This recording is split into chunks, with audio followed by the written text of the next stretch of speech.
Alex, What up? did you know anything about Garrett Whitlock, prior to this season, when you got him, and what do you think his ceiling is? Oh, man.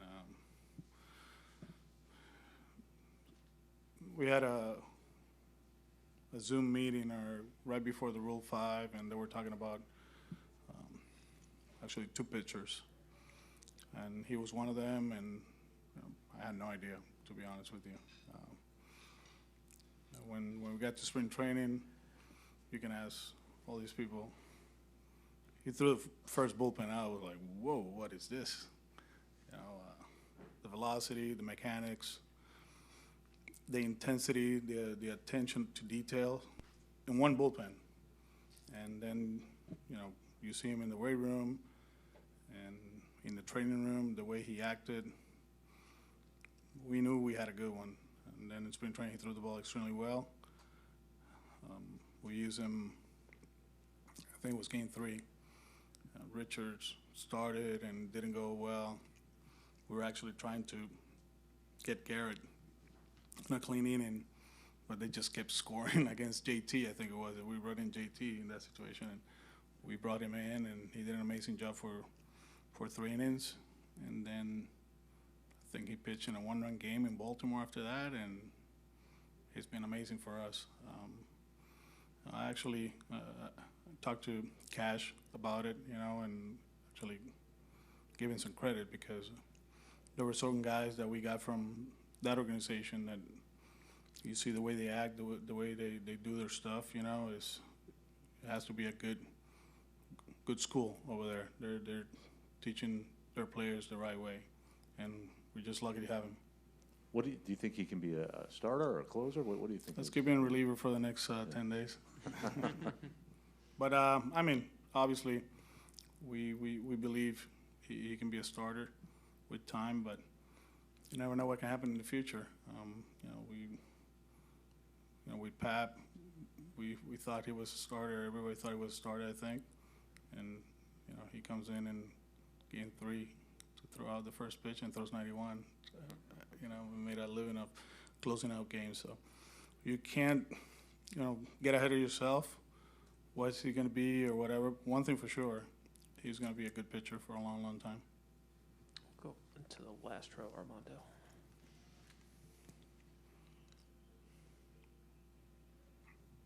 Alex, I just wanted to ask you, what do you think about Luis Garcia's story, kind of just coming up from, had not pitched above single A to where he is now, and also what you think about his stuff and him as a pitcher?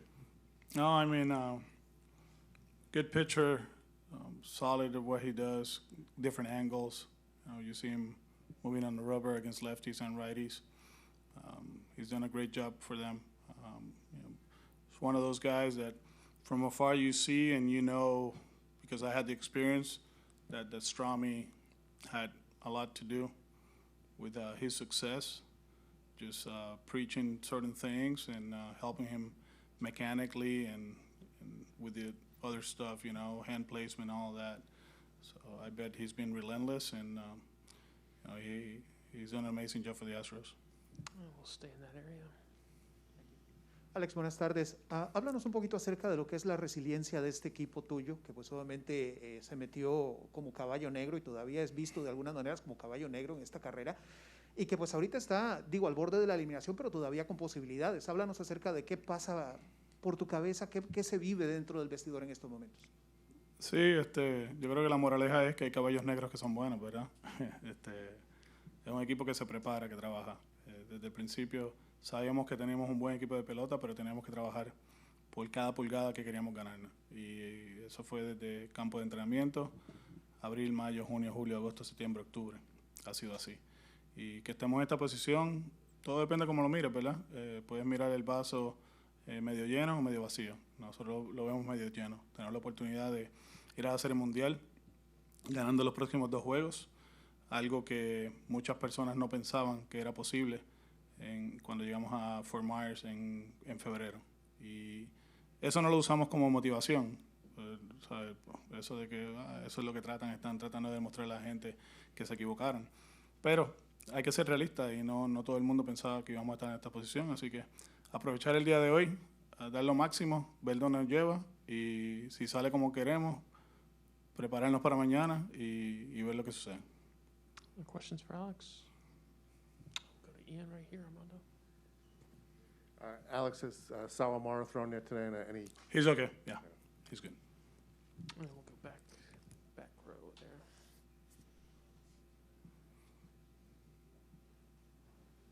Alex, I wasn't there, but I was reading where you had mentioned in one of the games, I think it was game 4, where you, toward the end there, you thought you guys had some empty at-bats. How do you avoid something like that, or is it just a moment? I mean, how do you avoid kind of running into that problem? I mean, it's a game of adjustments, and they make adjustments. We have to make adjustments. It just felt like we had a chance to add on halfway through game 4. We didn't do it. We swung a few first pitch, and we didn't hit it solid. And you got to avoid that, and that's in the playoffs or in the regular season. When you're trying to put quality at bat after quality at bat. So that's what I meant, and it just that's how we said it in Boston. Empty at bats. Empty fly balls, empty at bats. It's not a quality one. So obviously tonight we got to be relentless in what we do. In every aspect of the game, and I think offensively we will be in a better place than the last game and a half. Anything else for Alex? All right, thank We're you so good? much, Thank you. Alex. Appreciate it. Alex Cintron will be down here in a few minutes.